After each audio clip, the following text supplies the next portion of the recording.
In 2019, a 34-year-old engineer in San Francisco named Marcus sat down to calculate something he had been avoiding for 3 years. He earned $110,000 a year. By every external measure, he was doing well. Good job, nice apartment, latest iPhone, new car on a lease, fresh sneakers every few months, subscriptions to every streaming platform available, gym membership he used twice a month, regular Friday nights out with friends where the tab never came in under $200, coffee from the same boutique cafe every single morning at $7 a cup. He sat down and added it all up. The number stopped him cold. In 3 years of earning over $300,000 before taxes, Marcus had saved less than $4,000. He had no investments, no emergency fund that would last longer than 3 weeks, no assets, nothing that was growing while he slept. 3 years of serious income gone. Not stolen, not lost in a market crash. Spent, quietly, habitually, on things he barely remembered buying. Marcus is not unusual. Marcus is the average man in the modern world. And the terrifying thing is not that he spent his money. The terrifying thing is that for 3 years he genuinely believed he was being responsible. He was not buying houses he could not afford. He was not gambling. He was not making dramatic financial mistakes. He was making the quiet, daily, completely normalized financial mistakes that most men make their entire lives and calling it living. This video is about what Marcus was buying, and more importantly, what those purchases were actually costing him. Not just in dollars, but in freedom, in options, in the life he could have been building while he was busy spending. Welcome to Prime Within. If you are watching this channel for the first time, welcome. This is a space for men who are serious about building something real. If that is you, please subscribe right now before we go any further. Hit that button. It is the smallest commitment you will make today with the largest return. Subscribe now, and let's talk about the money habits that are quietly keeping you poor.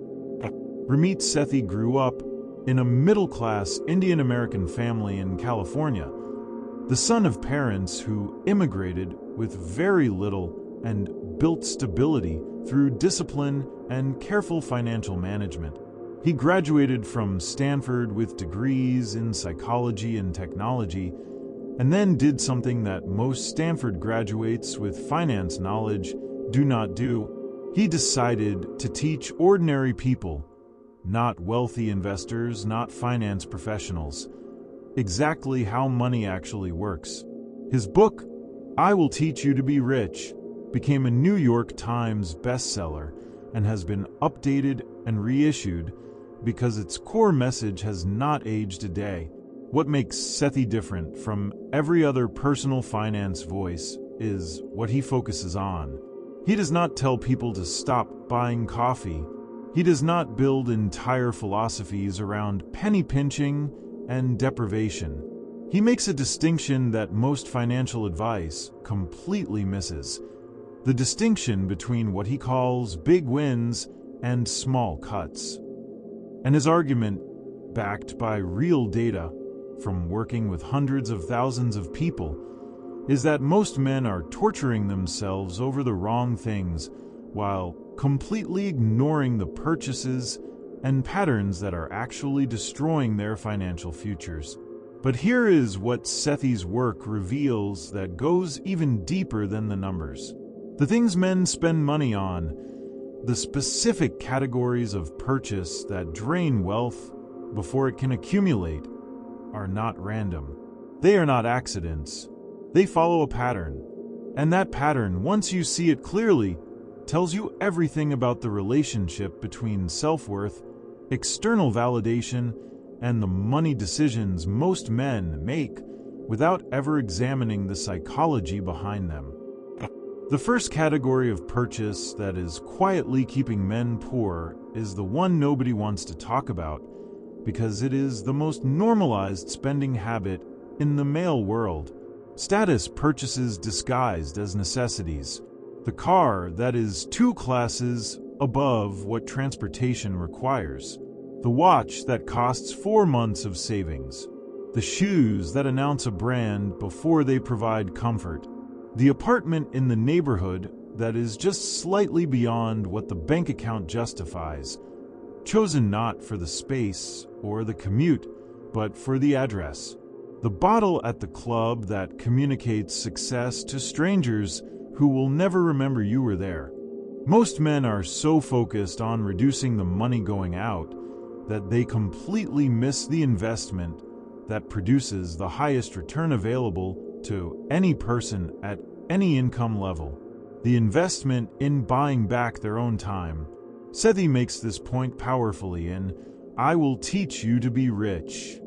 He talks about a concept he calls spending on the things that matter and cutting mercilessly on the things that don't.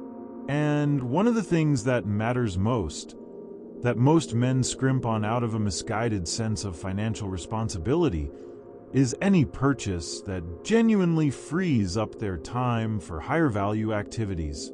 The man who earns $50 an hour and spends 3 hours a week doing tasks that could be outsourced for $20 an hour is making a $45 per hour decision in the wrong direction. He is saving $30 and spending $150 worth of time to do it. That calculus never makes sense. But most men make it constantly because they have been taught that spending is bad and that doing things yourself is virtuous, without ever applying the actual arithmetic to the decision. The investments in time that most men resist, and that would produce the highest returns, are the ones that free their mental energy for the thing they are actually building. The assistant who handles the administrative work, the cleaner who handles the apartment, the meal prep service that handles the nutrition during busy weeks. These are not luxuries for the man who is genuinely building something, whose time at maximum cognitive capacity is worth real money. These are some of the highest return investments available. This does not mean spending recklessly on convenience. It means applying honest arithmetic to the value of your own time and making purchases accordingly. As your income grows, the things worth paying for to protect your time and your energy shift. And the man who learns to make that calculation, who treats his own time as the non-renewable resource it actually is, builds faster, builds better, and builds more sustainably than the man who is spending his best hours on tasks that cost less than his hourly rate to delegate. Let me bring everything together now, because I want you to walk out of this video not with a list of things to feel guilty about, but with a framework that changes how you think about every financial decision you make from this point forward. Ramit Sethi ends, I will teach you to be rich, with a line that I want to give you as the foundation of everything. He says, I want you to spend extravagantly on the things you love and cut costs mercilessly on the things you don't. That is not a permission slip to be reckless. It is an instruction to be conscious, to know, specifically, honestly, without self-deception, what actually matters to you versus what you are buying to manage an image, to soothe an anxiety, to perform a version of yourself to people who are not paying as much attention as you think they are. Marcus, the engineer from the beginning of this video, eventually did the audit. He canceled 7 subscriptions he had not used in months. He sold the leased car and bought a paid-off 3-year-old vehicle. He stopped the performative dinners. He automated a savings transfer that happened the morning of every payday, before his lifestyle had a chance to absorb it. He started investing in a low-cost index fund every single month without exception. By the time he was 37, Marcus had more in investments than he had earned in his first 3 years at his current salary. Not because he got a massive raise, not because he discovered a financial secret, because he stopped buying the life that looked successful and started building the life that would eventually be free. That is the real cost of the things on this list, not the dollars spent.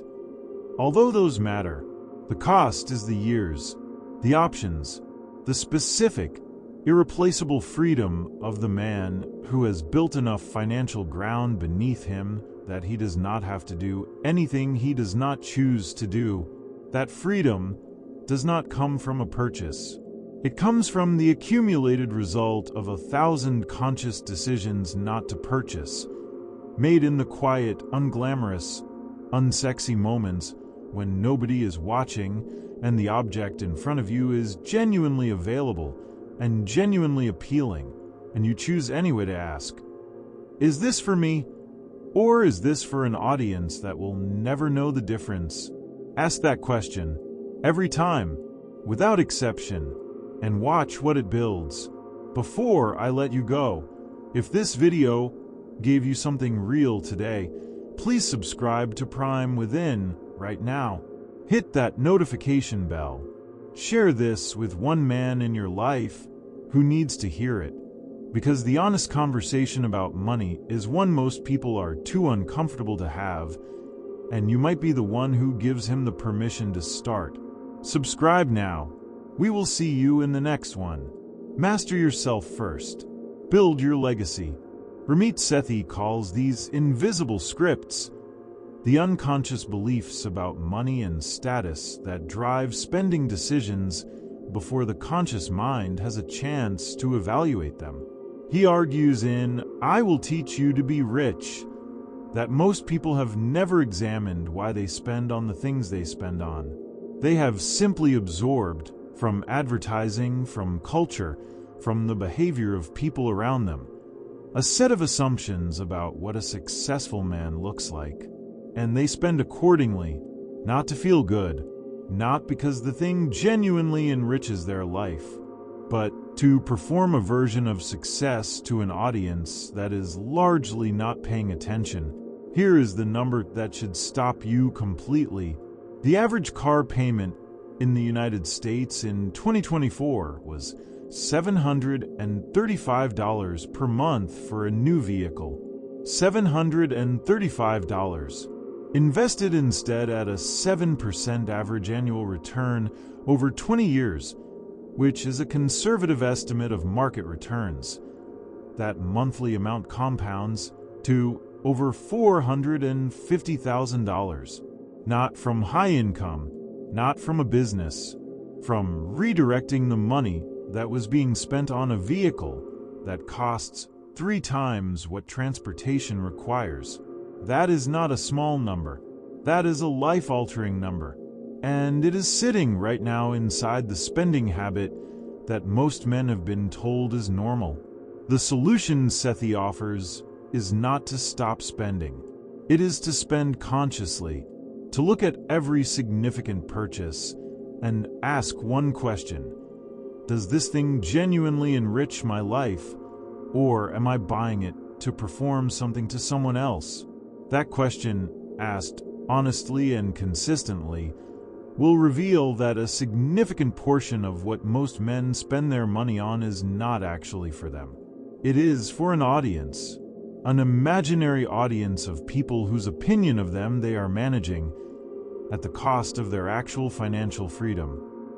The second category of spending that is keeping men poor is one that has exploded in the last decade and has become so normalized that most men do not even register it as spending at all.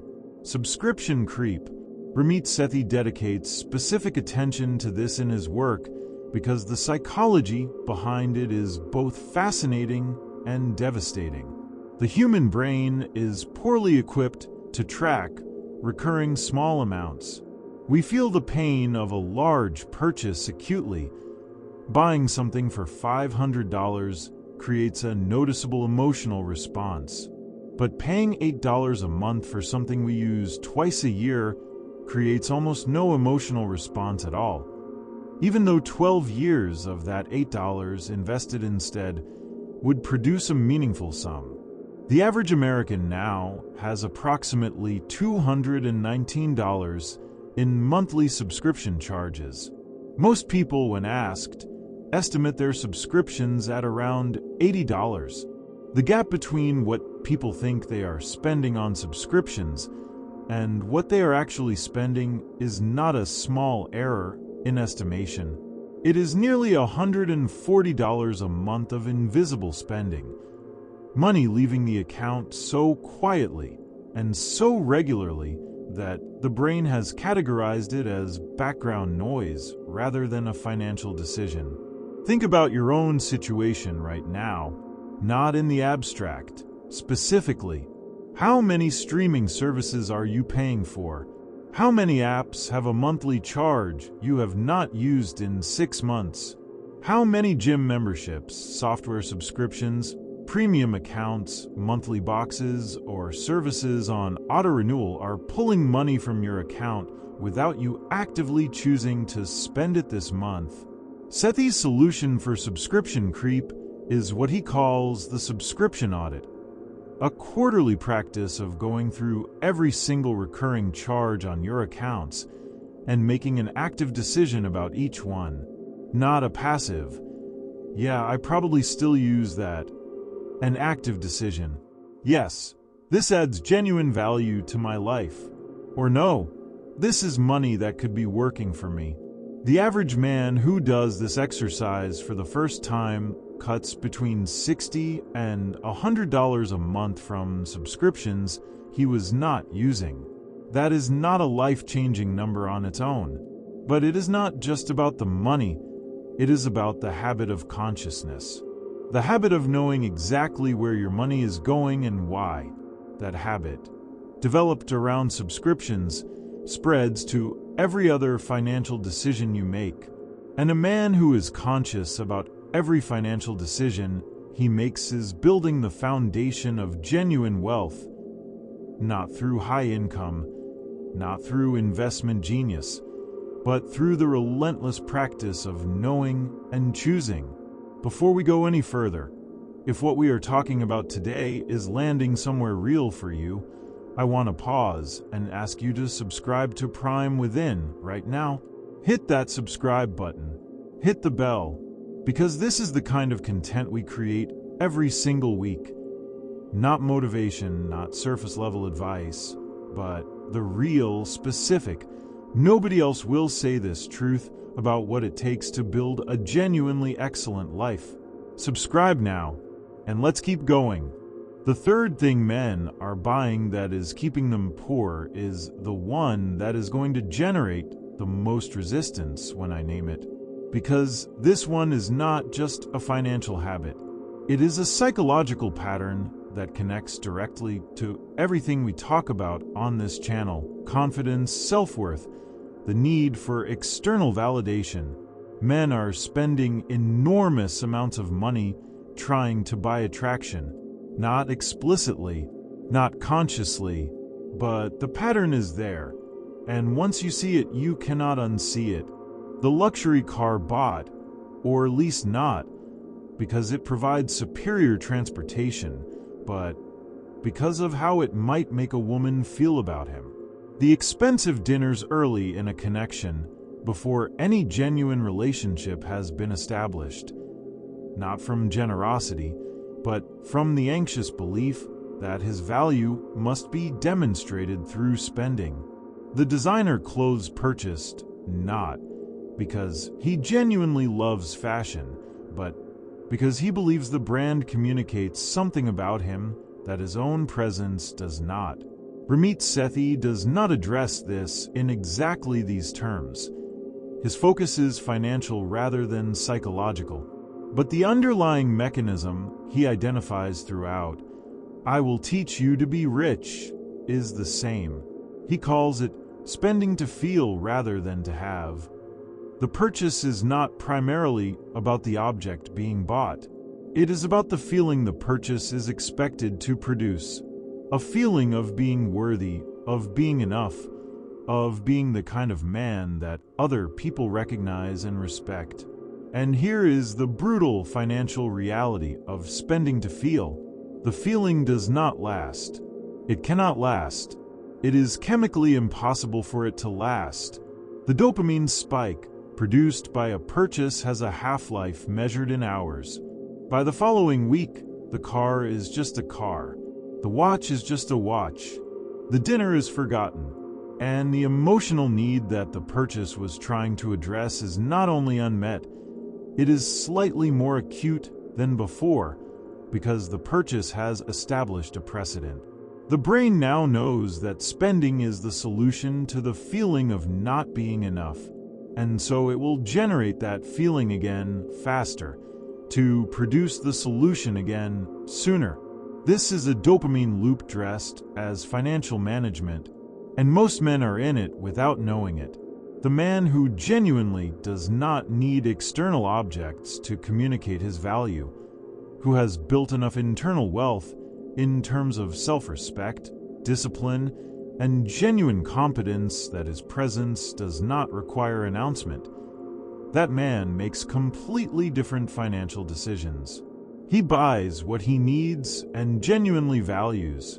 He does not perform through his purchases, and the money that other men are spending on the performance is accumulating in his account, compounding quietly, building toward a freedom that no single purchase could ever provide. Let me tell you about two men, both 30 years old, both earning $70,000 a year. The first man, call him Tyler, spends in a way that looks like success. He leases a BMW. He wears designer sneakers. He goes out 3 or 4 nights a week and rarely looks at the bill.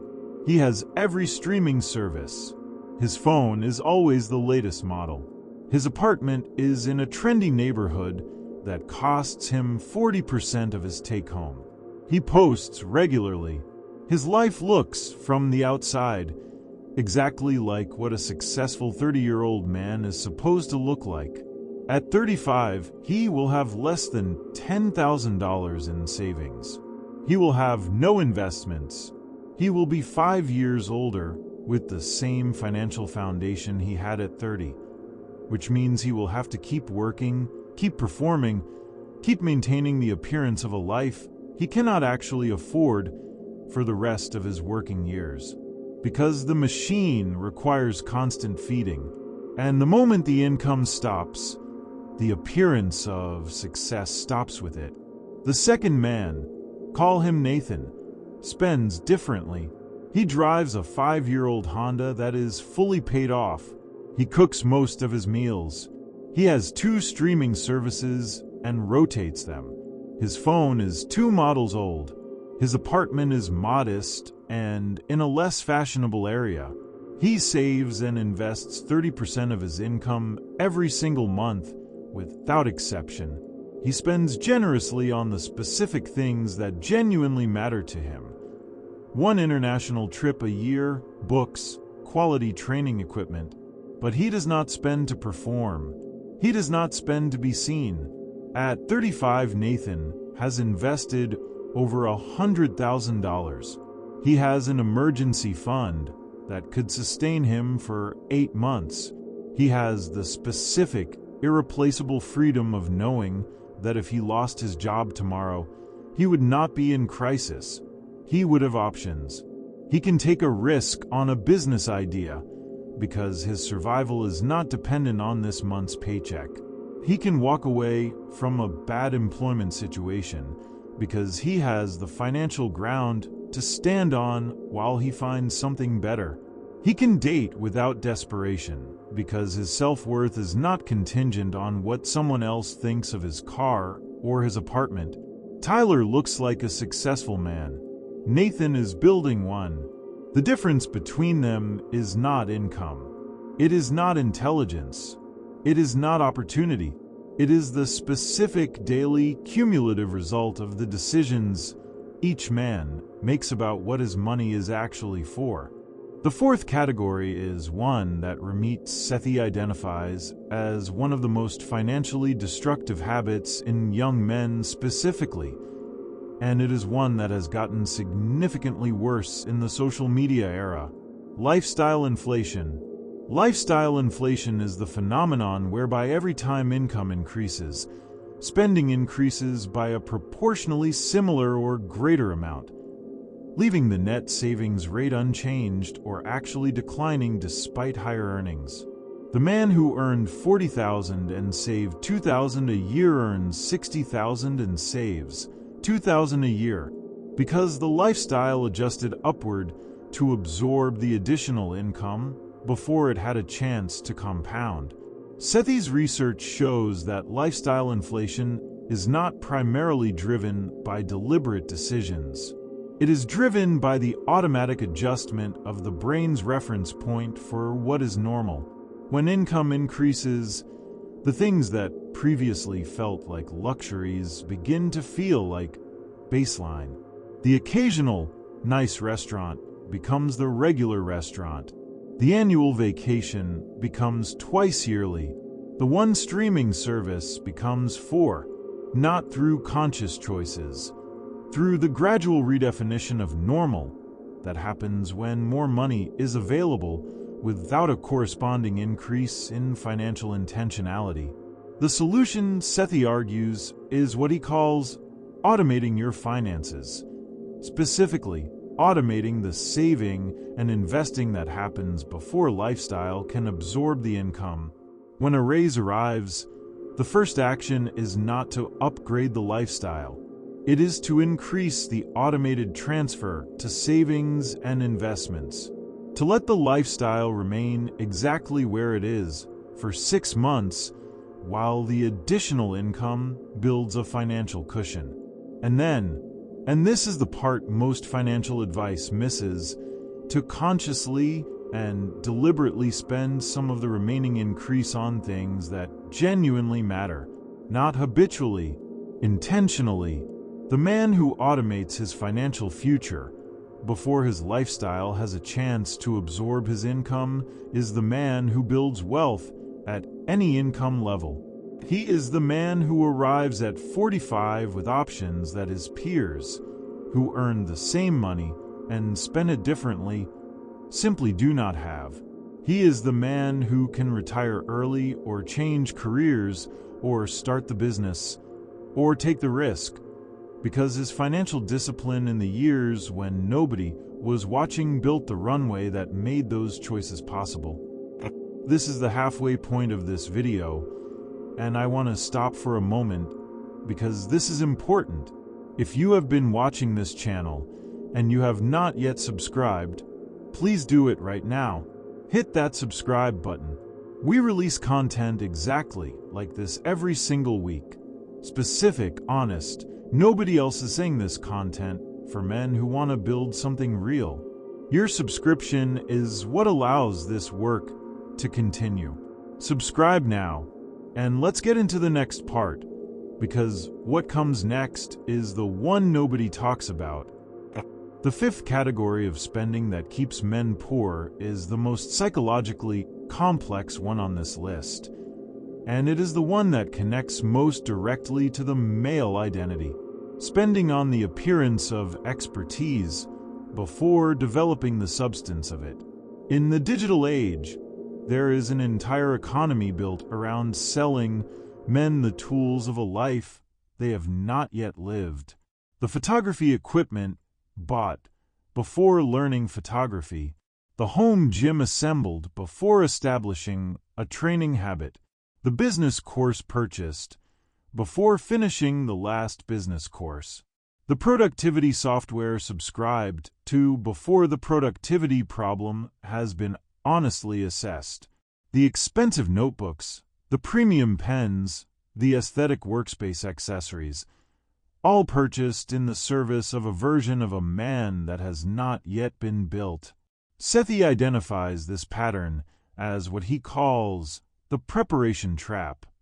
The belief that the right equipment, the right environment, the right tools purchased in advance will somehow make the execution more likely, as if the expensive notebook will generate the discipline to fill it, as if the premium software will generate the system to use it, as if the gear will generate the practice that actually produces the skill. The preparation trap is financially expensive. The average man who falls into it spends between $200 and $500 a year on tools and equipment for habits and skills he never actually develops. Over 10 years, that is potentially $5,000, invested instead at conservative returns worth over $7,000. But the more important cost is not financial. It is psychological. Every time a man buys the preparation and does not follow through with the practice, he takes a small but real hit to the trust he has in himself. He becomes, slightly and incrementally, the kind of man who acquires the costume of ambition rather than the substance of it. And that self-image, the man who starts but does not finish, who buys but does not build, compounds just as surely as financial discipline does, except in the wrong direction. The solution is the one most people resist because it requires patience. Start with what you have. Develop the habit with the minimum viable equipment. Prove to yourself that the practice is real before investing in the tools that support it. The man who has written consistently in a $5 notebook for 6 months has earned the quality journal. The man who has trained consistently in basic athletic, where for 3 months has earned the premium equipment. The purchase should follow the habit, not precede it. And when it follows the habit, it does not drain confidence. It confirms it. The sixth and final category I want to give you today is the one that Ramit Sethi considers the most important and the most overlooked, and it is not about what men are buying. It is about what they are not buying. Time.